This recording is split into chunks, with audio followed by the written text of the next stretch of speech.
हर किसी का वक्त बदलता है और वही भारत का भी वक्त बदला है।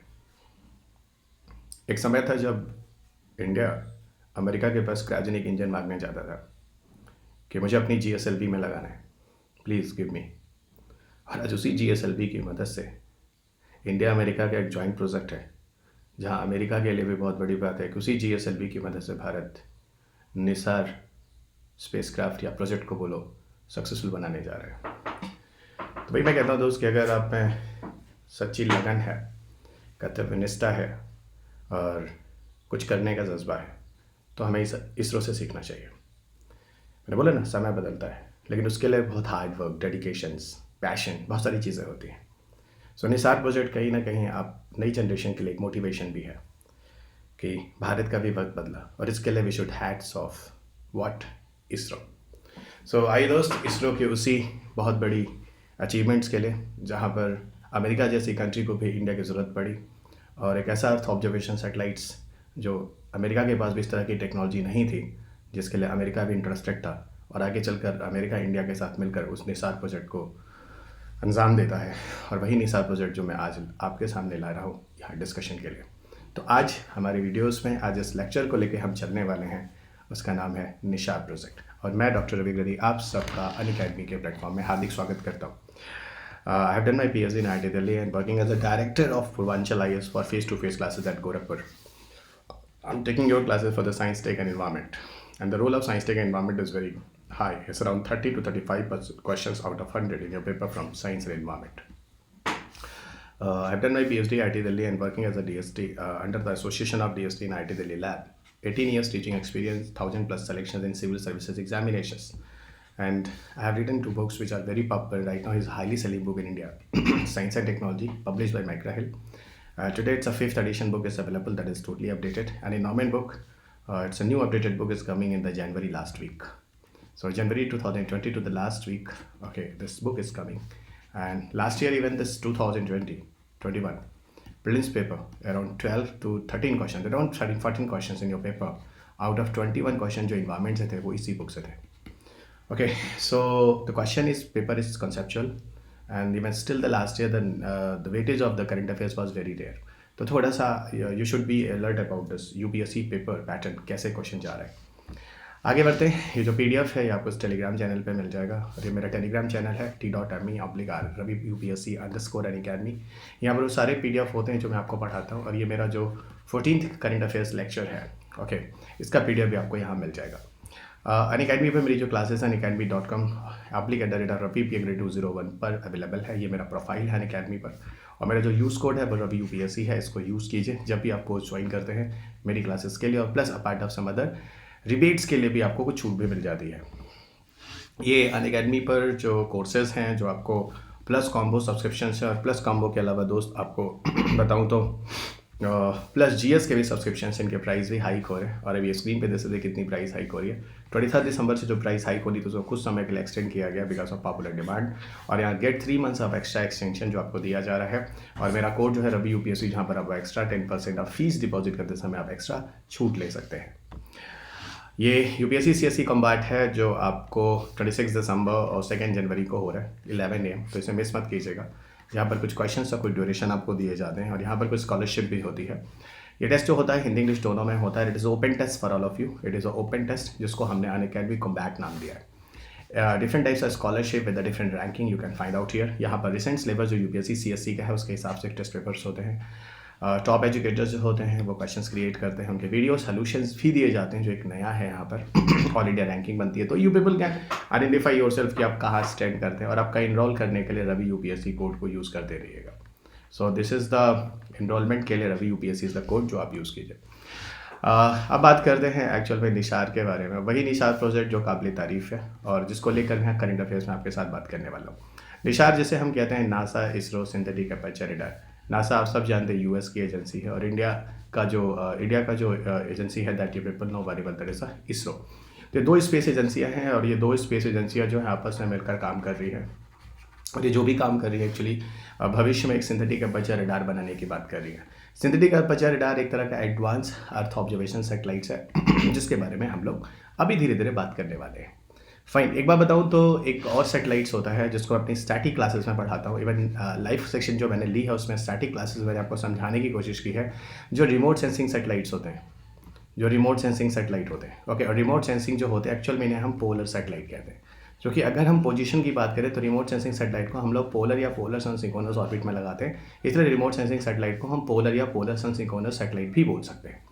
रिमोट सेंसिंग सैटेलाइट और जो अर्थ ऑब्जर्वेशन सैटेलाइट है यानी निशात, जिसको हम अर्थ ऑब्जर्वेशन सैटेलाइट बोल रहे हैं, और अर्थ ऑब्जर्वेशन सैटेलाइट में भी सारे अर्थ ऑब्जर्वेशन सैटेलाइट का बाप बोल रहा हूँ मैं, यानी सब में सबसे एडवांस बोल रहा हूँ मैं।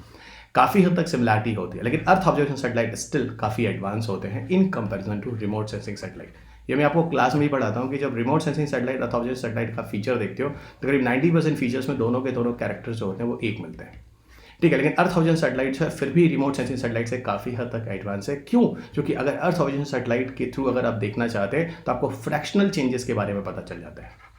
अगर कोई माइन्यूट चेंजेस या कुछ भी अगर अर्थ पे हो रहा है तो उसके बारे में भी जानकारी दी जा सकती है, क्योंकि उनमें एक सिंथेटिक एपर्चर रडार करके एक पिलोट्स होता है जिसकी मदद ली जाती है। तो पूरे निसार प्रोजेक्ट में जो एक पिलोट सिंथेटिक एपर्चर रडार है, ये जो सिंथेटिक एपर्चर रडार एक्चुअल में इसके अंदर बहुत सारी चीज़ें आती हैं और ये मिलकर जो जिस फीचर का मतलब ज्ञान देता है वो काफ़ी एडवांस होता है और अर्थ पर होने वाले फ्रैक्शनल चेंजेस को भी आइडेंटिफाई कर देता है। अब आप बोलोगे कि फ्रैक्शनल चेंजेस क्या होते हैं? फ्रैक्शनल चेंजेस क्या होते हैं दोस्त? कि मान लो जैसे अगर आप गूगल करो या कुछ करो तो एक पिक्चर देखना जहाँ लेक प्यूपो आपको मिलेगा। लेक प्यूपो है ना, लेक प्यूपो बोलीविया का एक लेक है और ये किस रेट से ड्राई हुआ है, किस रेट से ड्राई हुआ है। देखो ड्राई अगर देखना है कि ये एरिया ड्राई है ना, ये जो लेक है वो जो ड्राई हो चुका है तो रिमोट सेंसिंग बता देगा, लेकिन किस रेट से ड्राई हुआ है ना ये कभी रिमोट सेंसिंग नहीं बता पाएगा। यहाँ पे फ्रैक्शनल चेंजेस जो हो रहे हैं किसी पर्टिकुलर ड्यूरेशन ऑफ टाइम में, आपको चाहिए अर्थ ऑब्जर्वेशन सैटेलाइट। वहीं दूसरी तरफ को बताऊं कि मान लो आपको अर्थक्वेक के बारे में समझना है तो अर्थक्वेक में होता क्या है, कुछ इंचेस वगैरह भी अगर अर्थ की मूवमेंट होती है, प्लेट्स के मूवमेंट होते हैं तो फ्रैक्शनल। अब ये बताओ कि अर्थक्वेक का मतलब क्या होता है? अर्थक्वेक का मतलब होता है कि जो प्लेट्स के मूवमेंट होते हैं, जब भी अर्थक्वेक आता है कहीं पर भी तो देखो ज्योग्राफी के आर्टिकल्स पब्लिश होने शुरू हो जाते हैं, करंट अफेयर्स, ये वाला प्लेट उस वाले प्लेट पर चढ़ गया, ये फोल्डिंग हो गई, ये फाल्टिंग हो गई, इस तरह की चीजें आप ज्योग्राफी में भी सुनते होंगे। तो ये जो अर्थक्वेक है ना, जिसमें फ्रैक्शनल चेंजेस ऑफ जो प्लेट्स होती हैं, ये सारा का सारा फ्रैक्शनल चेंजेस ऑफ प्लेट्स में कहीं ना कहीं दोस्त अर्थ ऑब्जर्वेशन सैटेलाइट हमें मदद करने वाला है। तो wow, it is so much beautiful कि अगर हो सकता है in the coming future before having earthquake या small appearance of the earthquake या vibration of the shake of the earth is going to start, तो somehow earth observation satellite give the better response. तो मैं आपको एक idea दे रहा हूँ, एक बैकग्राउंड दे रहा हूँ कि रिमोट सेंसिंग अर्थ ऑब्जर्वेशन सैटेलाइट में आपको क्या दिख रहा है। अब देखिए दोस्त, कहानी अब शुरू होती है निसार प्रोजेक्ट की, और एकदम इत्मीनान से बैठ जाओ, मस्ती के साथ पढ़ो और इन वीडियोस को जरूर शेयर किया करो, जरूर शेयर किया करो, क्योंकि अभी भी इस तरह की चीज़ें इस तरीके से सिर्फ कंटेंट को उठा के पटक दिया जाता है, उसका बैकग्राउंड, उससे कंसेप्ट को समझाने वाला जो पार्ट है वो एक्चुअल में मिसिंग है, जो मैं काफ़ी दिन से देख रहा हूँ। और एक्चुअल में अनअकैडमी पे आने का एक रीज़न ये भी है कि यहाँ पे number students are so much use, तो ईजिली जो कंसेप्ट्स के साथ जो फैक्ट होते हैं ना उनको जोड़ना बहुत ज़्यादा जरूरी है। और यूपीएससी एक्चुअल में कोई करंट अफेयर्स या फैक्ट चल रहा होता है ना, उससे रिलेटेड उसे कंसेप्ट भी पूछता है। ओके, तो पूरा बैकग्राउंड सुनिएगा, ढंग से सुनिएगा, इत्मीनान से बैठ जाइए, रिलैक्स हो जाइए, ओके, और आराम से मस्ती के साथ मेरी पाठशाला में बैठा कीजिए, ठीक है। अप्रैल 2012 में इंडिया एक टेस्ट करता है। क्या टेस्ट करता है? पहला इंडिजिनस रडार इमेजिंग सैटेलाइट भेजा जाता है। क्या भेजा जाता है? Radar imaging satellites. अब बताओ, ये ऐसा सैटेलाइट होता है जो डे और नाइट दोनों में विजिबिलिटी देता है। ये ऐसा सैटेलाइट होता है जो हर तरह के वेदर कंडीशन में अर्थ की इमेजेस देता है। कहानी का बैकग्राउंड शुरू होता है अप्रैल 2012 में, और अमेरिका जो होता है वो सर पे हाथ रख लेता है और सोचता है कि बताओ, है ना, ये अमेरिका ही मानिए, है ना, अब क्या बोले हम, है ना, अमेरिका ही मानिए इसको, ठीक है। तो अमेरिका सर पे हाथ रख लेता है और सोचता है यार ये इंडिया ने क्या कर डाला, इस तरह की चीज़ें तो हमारे पास भी नहीं है। यानी कहानी की शुरुआत एक्चुअल में निसार प्रोजेक्ट की अप्रैल 2012 से होती है। अब कहानी आगे बढ़ती है। कहानी आगे क्या बढ़ती है कि 2014 में हमारे मोदी साहब, हमारे जो ऑनरेबल प्राइम मिनिस्टर होते हैं, पहुंचते हैं अमेरिका में। वहाँ पे प्रेसिडेंट होते हैं मिस्टर बराक ओबामा। इन दोनों के बीच का मतलब होता है इंडिया की एजेंसी इसरो, और यूएस की एजेंसी मतलब नासा। इन दोनों के बीच में एक डील होती है। क्या डील होती है?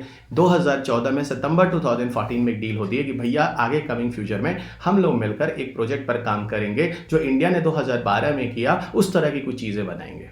और इसी प्रोजेक्ट का नाम आपको बताऊं, सिंथेटिक एपर्चर रडार बनाना था और नासा इसरो को मिलकर बनाना था। तो नासा और इसरो मिलकर बनाएंगे सिंथेटिक एपर्चर रडार। तो नासा का एन, इसरो का आई और सिंथेटिक एपर्चर रडार का SAR मिलकर हो जाता है दोस्त NASA ISRO synthetic aperture radar, और इसी का नाम हो जाता है निशात प्रोजेक्ट। अब समझ में आ गया होगा कि निसार कहाँ से गढ़ा गया है, कहाँ से लाया गया है, कहाँ से अपनाया गया है। ठीक है, अब देखिए 2014 में ये चीज़ें बात हो जाती हैं मोदी जी के विजिट में, और वहाँ पर सोचिए अपने प्रधानमंत्री का क्या सीना चौड़ा होता होगा इसरो की वजह से। तो वही मैं कहता हूँ दोस्त, आप भी यूपीएससी निकालिए और अपने घर के प्रधानमंत्री आपके मम्मा पापा जो हैं का सीना चौड़ा कीजिए और उनकी आंखों में जरा देखा कीजिए कि लिटरली आप उनको बेवकूफ़ तो नहीं बना रहे हैं, लिटरली आप पढ़ रहे हैं कि नहीं पढ़ रहे, रवि सर को फॉलो कर रहे हैं कि नहीं कर रहे।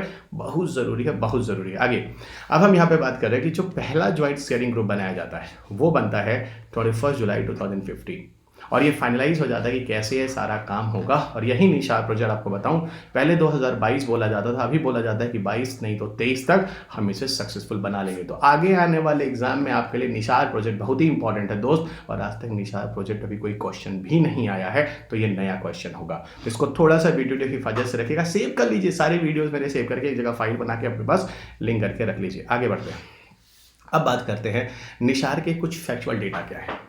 देखिए यहाँ तक कि इसरो पर चाहिए, इसरो ने तो डेट भी तय कर दिया है कि 29 जनवरी 2023।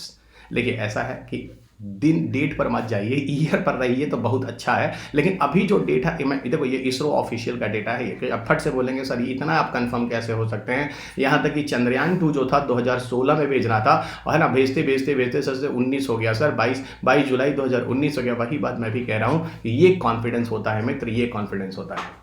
ठीक है, इसरो का देखता हूँ, मैं भी वेट कर रहा हूँ 29 जनवरी 2023 का।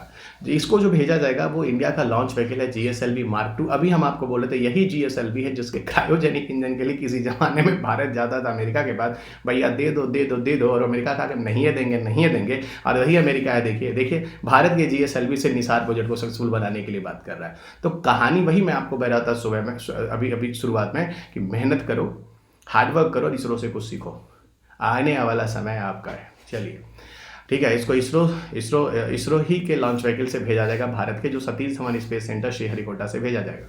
किस ऑर्बिट में लगाएंगे, सन सिंक्रोनस या पोलर सन सिंक्रोनस ऑर्बिट में लगाएंगे, जिसको हम लोग भोर और संध्या का ऑर्बिट भी कहते हैं, यानी डॉन एंड डस्क ऑर्बिट भी कहते हैं। सुनिए ये ना ऑर्बिट बहुत इंपॉर्टेंट है, बहुत ही इंपॉर्टेंट है, बहुत ही इंपॉर्टेंट है। और सुनिए हम मोस्ट जितना मोस्ट कहिए उतना हम लिखते हैं, लीजिए इन्फानाइट मोस्ट हो गया।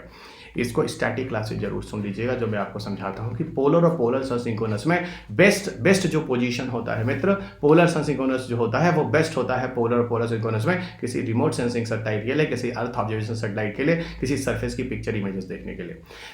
इस कंडीशन में, इस ऑर्बिट में एक्चुअल में जो हम सैटेलाइट लगाने वाले हैं वो अर्थ के सरफेस से 747 किलोमीटर की एरिया में डिस्टेंस में लगाने वाले। इसका जो इंक्लिनेशन एंगल होगा वो 98.4 हो।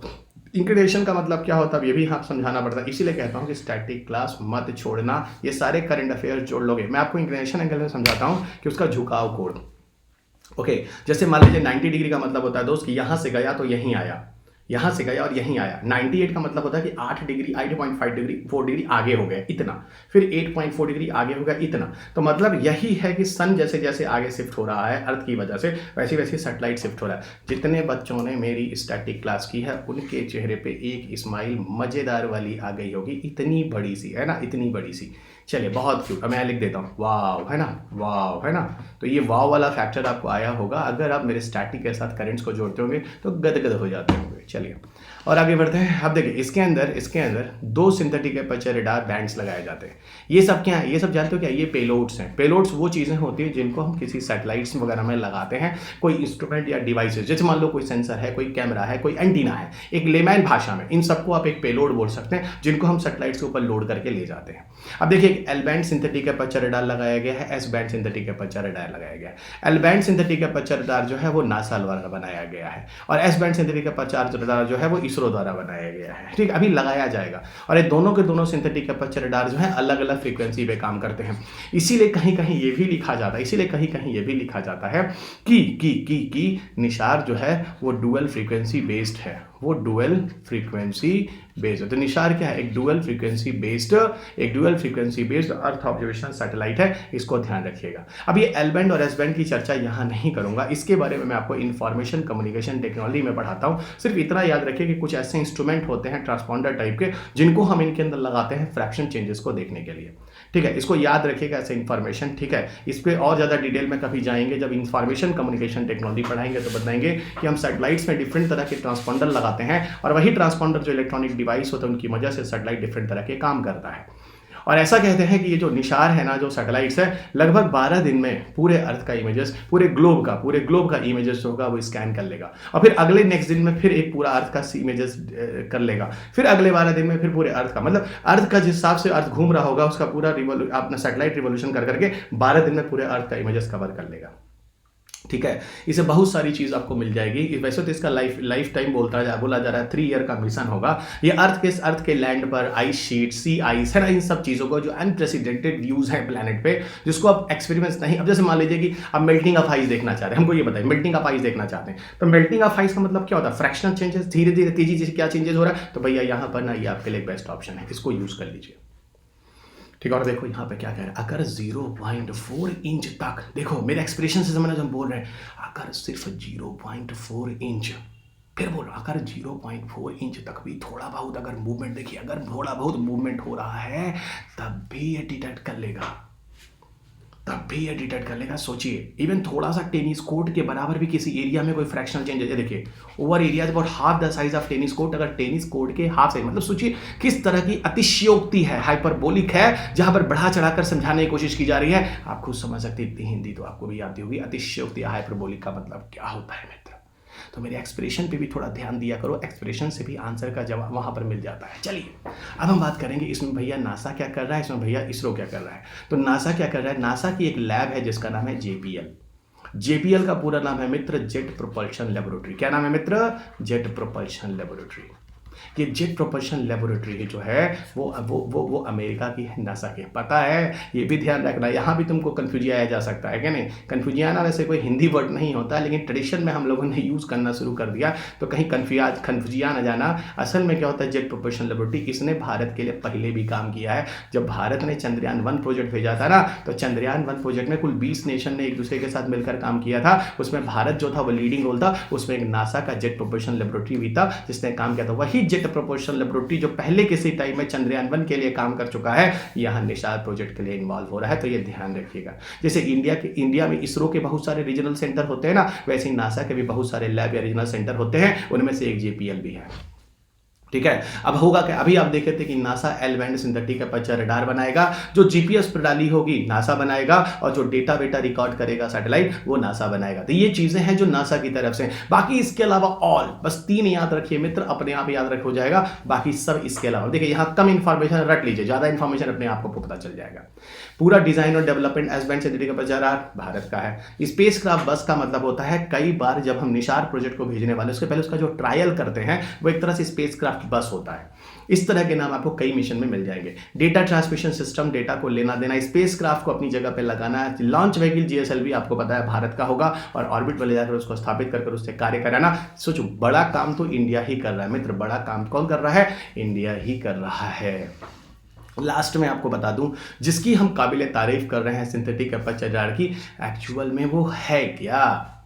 2012 में ऐसा क्या हुआ जिसको लेकर सिंथेटिक अपर्चर रडार के बारे में बात कर रहे हैं। और सिंथेटिक अपर्चर रडार आपको कह रहा हूं, it is very important, it itself can be a single question in your paper. हो सकता है निशार प्रोजेक्ट में जोड़ दे, या सिंथेटिक अपर्चर रडार पे ही क्वेश्चन बना दे, और उसमें बोले इनमें कौन कौन से फीचर्स होते हैं। तो सिंथेटिक अपर्चर रडार जो होता है वो NASA will use to measure the changes on the surface of the earth. ये हम आपको पहले ही बता, इसका रिजोल्यूशन जो होता है, क्लैरिटी जो होती है, पिक्चर्स के फ्रैक्शनल जो डिफरेंसेस जो होते हैं उनको आसानी से चेक करता है। और आपको बताऊं कि रडार जो होता है, ये जो रडार सिस्टम है एक तरह से आसानी से क्लाउड्स को और डार्कनेस को चेक कर लेता है। तो क्लाउड और डार्कनेस को चेक कर लेता है, तो मैं कह सकता हूं डार्कनेस का मतलब होता है कि नाइट, और क्लाउड का मतलब होता है कि वेदर, यानी नाइट में और किसी भी वेदर कंडीशन में सिंथेटिक अपर्चर रडार कमाल का क्या है, ये कमाल का ऑब्जर्वेशन सैटेलाइट है। अब समझिएगा, सिंथेटिक अपर्चर रडार में एक तरह के कुछ एक्टिव सेंसर्स होते हैं। एक्चुअल में करते क्या है कि अर्थ के सरफेस पे माइक्रोवेव सिग्नल देते हैं, और उसी माइक्रोवेव सिग्नल जब अर्थ के सरफेस से लौट कर आता है, उसी की मदद से अर्थ के सरफेस पर जो डिफरेंट तरह की एक्टिविटी होती है उसको आइडेंटिफाई करने की कोशिश करते हैं। तो एक्चुअल में निशार में हम किस वेव्स का यूज करते हैं अर्थ के सरफेस की इमेजेस और फ्रैक्शन चेंजेस के लिए, तो ये भी ध्यान रखिएगा, यहां पर हम यूज करते हैं माइक्रोवेव सिग्नल्स का। तो चलिए दोस्त, ये पूरा का पूरा एक ब्रीफ, बहुत ही सिंपल सहज सरल तरीकों से मैंने निशार को समझाने की कोशिश की है। बाकी आप लोग तो जिंदाबाद थे, जिंदाबाद हैं, जिंदाबाद रहेंगे, बस सिलेक्शन दे दीजिए तो जिंदाबाद भी रहेंगे।